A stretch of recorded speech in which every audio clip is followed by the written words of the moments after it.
Hey guys, my name is Zach and this is GG Test Bump. Medyo matagal-tagal na rin since my last upload earlier this month. But finally, may nahabol rin before the year ends. And since this is a gaming-focused channel, what better way to wrap up the year than to share my top 10 video games of 2023. And just to emphasize, sariling listahan ko ito ng mga nagustuhan kong mga laro na lumabas ngayong 2023. And if wala dito yung ibang Game of the Year contenders, baka di ko rin nalaro, and baka di ko na rin inattempt since di ko trip yung gameplay. An example of this is the Game Awards Game of the Year, Baldur's Gate 3. Critically acclaimed ang laro, and positive ang mga reviews nito pagkalabas. Kaso, parang hindi masyadong type ng mga Pinoy PlayStation owners sa ganitong genre ng laro. Well, not all naman because I'm sure may mga nag-enjoy din. Pero may certain niche ang mga CRPG. Mapapansin naman siguro sa mga PlayStation groups kung ano mga games ang usap-usapan. And napapansin ko rin naman sa digital game rental page ko kung ano yung mga pinaka-in-demand. So unfortunately, wala dito ang Baldur's Gate 3. Wala rin yung Alan Wake 2, but I do have a copy of the game along with Baldur's Gate 3. Baka eventually masubukan ko rin yan. But part of the reason kung bakit di ko rin nilaro is that di ko pa rin naman talaga nalaro kahit yung original Alan Wake. So wala pa talaga ako connection with the series. Anyway, this list will feature not just PlayStation titles, but Nintendo Switch games as well. Now before we start with my top 10 games of 2023, roll the intro.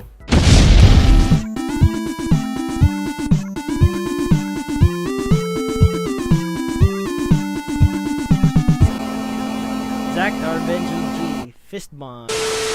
At number 10, we have NBA 2K24 for the PS5. It's also on PC, Nintendo Switch, Xbox, and iOS. But yung PS5 and Xbox series lang yung talagang magkapareho na experience in terms of graphics, performance, and available modes. Ito yung pick-up game ko kung gusto ka lang ng mabilisang laro. Pang tanggal umay in between long RPGs. Now, I know this game is full of microtransactions pagdating sa my career and my team, but it's still a solid basketball simulator pag doon ka lang sa ibang modes. You can play as your favorite NBA teams that also updates its roster and records based on what's happening in real-life NBA. Pwede mo masubukan ang Giannis-Dame duo ng Bucks, LeBron-AD combo ng Lakers, Kawhi PG-13 and Harden trio ng Clippers, or even test out rookie sensation Victor Wembanyama. For solo players, 2K24 also has Mamba Moments, which lets you play through Kobe's most iconic moments. And meron ding My NBA Eras, which lets you experience 5 different eras in the NBA. Although masasabi nating minimal lang talaga mga changes year on year ng 2K franchise, it's still a very popular and widely bought series, especially for a basketball-crazed country like the Philippines. At number 9, we have Super Mario RPG for the Nintendo Switch. This is a remake of the 1996 Super Nintendo Classic. Although remake siya, wala rin talaga ako connection with the game prior to playing, since wala rin naman akong SNES growing up. Even when I tried the original on an emulator during my teenage years, di ko rin ito talaga nakahiligan. But with the upgraded graphics ng Super Mario RPG Remake, I gave it a chance. And na-enjoy ko naman ang experience. Throwback ang laro na ito sa panahon ng mga classic turn-based RPGs. You can choose up to 3 active party members at a time and switch them in battle from your group of 5 members. Choosing attacks can also be satisfying, as you'll need to press a trigger button before you land an attack. Reminiscent ito sa trigger ng Gunblade ni Squall sa FF8. May mga triple attacks din na nag-iiba based sa active party members mo. And for a Mario game, talagang may story siya na hindi lang limited sa pagligtas kay Princess Peach from Bowser. You get to know the stories of each character, and although it's a short 12-hour experience, siksik naman ang experience, and you don't feel na na-drag out yung kwento.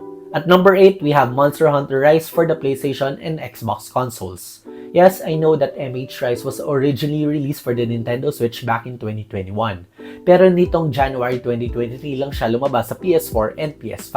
Ngayon ko lang din siya sinubukan, so it was a new game experience for me. For those who are unaware of the franchise, isang action RPG ang Monster Hunter, with the aim of defeating various large monsters and using their parts to build your weapons and armor. As you progress through the game, you unlock stronger monsters, upgrade your set, rinse and repeat. For variety, you can choose among 14 weapon types based on your playstyle. Tulad ng MH World, seamless na rin yung transition ng map unlike yung MH noong 3DS days. May mga bagong ways to traverse the maps such as using wirebugs and mag-ala Spider-Man, or you can also ride your dog or palamute to go faster. Fluid yung mga monster battles, and it can even be more enjoyable kapag nag-online multiplayer ka rin. Napaka-epic na pag-apat kayo na nagtutulungan para patumbahin yung isang big baddie. And you don't have to worry, kahit wala kang kakilala, pwede ka rin naman mag-join sa ibang online lobby or create your own for others to join. Or kung gusto mo talaga na targeted yung monsters, pwede ka rin naman mag-join at humingi ng tulong sa mga local Pinoy MH communities on FB. On the PS5, you can play the game in 4K 60fps or 1080p 120fps. Definitely better than the Nintendo Switch 1080p 30fps when docked. Na-upgrade din ng graphics and loading times are faster because of the SSD. Overall, isang definitive way of experiencing Monster Hunter Rise ang paglaro sa PS5. And for more MH goodness, you can also get the expansion, MH Rise Sunbreak, which was released 3 months after the base game. At number 7, we have another Mario game for the Nintendo Switch, Super Mario Wonder. Honestly, hindi talaga ako fan ng side-scrolling platformers. Pagdating sa Mario franchise, I think yung mga natapos ko lang na side-scrollers sa series is yung original Super Mario Bros. And probably New Super Mario Bros. 2 on the 3DS. Yun lang. Sinubukan ko rin yung New Super Mario Bros. U Deluxe prior to the release of Wonder to get myself primed, pero sobrang nabore ako after playing a few worlds. But when I tried Super Mario Wonder, it definitely held my attention throughout its playthrough. Napaka-creative ng mga stages from start to end. May mga new power-ups like Elephant Mario, Drill Mario, and Bubble Mario. But ang talagang nagpabago sa laro is yung Wonder Flower, which gives you varied effects for every stage, keeping each one fresh. There's no deep story here.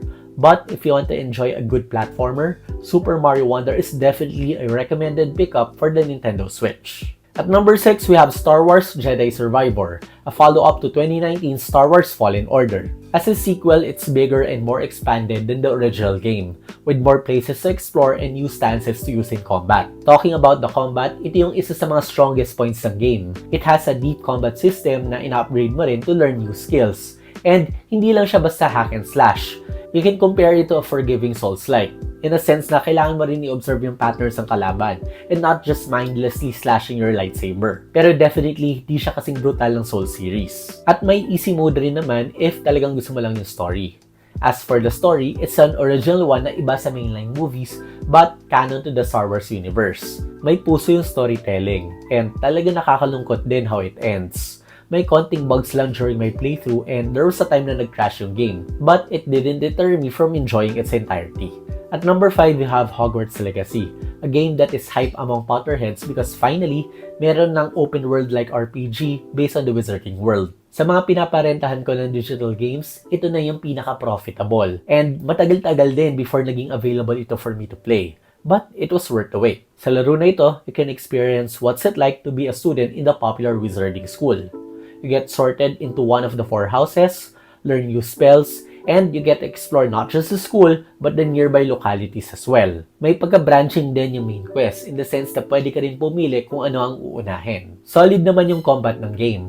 Pwede mo isunod-sunod yung pagcast ng different spells for combos. And appreciate ko rin na pwede ka rin mag-learn ng unforgivable curses like Avada Kedavra in case gusto mong itap yung dark side mo. Ang con lang talaga na nakita ko is parang emotionless ang main character. Yung tipong kahit may approach ang character na problema, parehong tono ka pa rin ng pananalita all throughout. But thankfully, your supporting cast like the Gryffindor Natsai and the Slytherin Sebastian gave out more fleshed-out stories. At number 4, we have Final Fantasy XVI, the last game I finished in 2023. In fact, katatapos ko lang ito the day before I released this video. The disclaimer, I'm a big Final Fantasy fan. I played every mainline series except the 2 MMORPGs, 11 and 14, since wala akong reliable internet connection during their original release. Now, in case you didn't know, each Final Fantasy game has its own standalone story, and it doesn't matter if you're just starting with the franchise. May mga recurring elements lang like the types of magic you use, as well as the monsters and summons that you may see. Exception to the rule lang yung mga may direct sequel like Final Fantasy X and X-2, yung Final Fantasy XIII Trilogy, as well as yung current Final Fantasy VII Remake na gagawing trilogy. In Final Fantasy XVI, you play as Clive Rosfield, a prince in the kingdom of Rosaria. One day, inatake yung kingdom nyo ng ibang empire, and it caused destruction in your hometown. Eventually, you became an outlaw who wanted to make a world a better place to live in. The game is extremely story-driven. Most of the time, parang nanonood ka lang sa haba ng mga cutscenes. It's darker and mas may angas ito compared to previous Final Fantasy games. Pero nakakainganyo din naman yung kwento. As for the combat, it's more action-oriented. Gone are the days of turn-based selections as with the early Final Fantasies. But what I really appreciate about it is that di rin naman ganun ka-complex ang learning curve ng laro. A challenge that often comes with starting new RPGs. And while some people may criticize the game for the lack of RPG elements, Final Fantasy XVI captures you with its engrossing story, top-class soundtrack, and gorgeous visuals in this 40-plus hour adventure. At number 3 is Resident Evil 4 Remake. Truth be told, the original RE4 was one of the best games I played in the mid-2000s. It was the very first RE I finished despite playing bits of the original trilogy on the PS1. It was also a critically acclaimed game for many, so mataas-taas din yung naging expectations ng laro. And it didn't disappoint. It's considered to be one of the best games of 2024. The controls have been refined to modern standards, and visuals look stunning. And while it's still the same Resident Evil 4 story at its core, nakapagdagdag kwento din yung Separate Ways DLC, which lets you play as Ada Wong and experience the game from her perspective. At number 2, we have SpiderMan II, a follow-up to 2018's Marvel Spider-Man and 2020's Spider-Man Miles Morales. Sa laro na ito, you get to play both Peter and Miles. That's two Spider-Men that has their own set of skills. And mas nagdoble rin yung lawak ng map compared to the previous games. The combat is stylish, the swinging across the city is as satisfying as ever, and the visuals, grabe, I think it's the best looking game of the year. Dire-diretso, fluid, and wala rin akong napansing glitches or slowdowns compared to other games. The story is also well written and it gets emotional towards the end. No spoilers here, but if you have a PS5, Spider-Man 2 is a must-play for the console. And finally, at number 1, it's The Legend of Zelda, Tears of the Kingdom. The Breath of the Wild was already an excellent game back in 2017. Even though it was a launch title, pagdating sa iba't ibang mga listahan ng mga best Nintendo games available, laging number 1 ang Breath of the Wild in the years that followed. But come 2023, natop na yan most likely ng Tears of the Kingdom. Yung napaka-expansive na Hyrule sa original game, mas lumawak pa with almost twice the size sa follow-up game.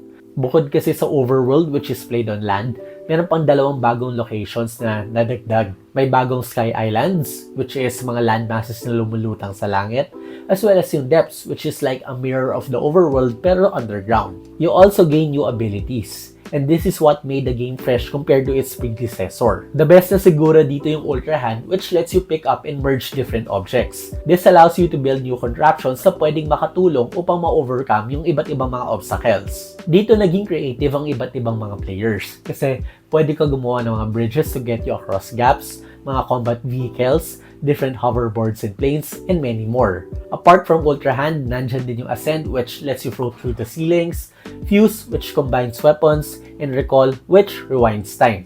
There's so much freedom in Tears of the Kingdom.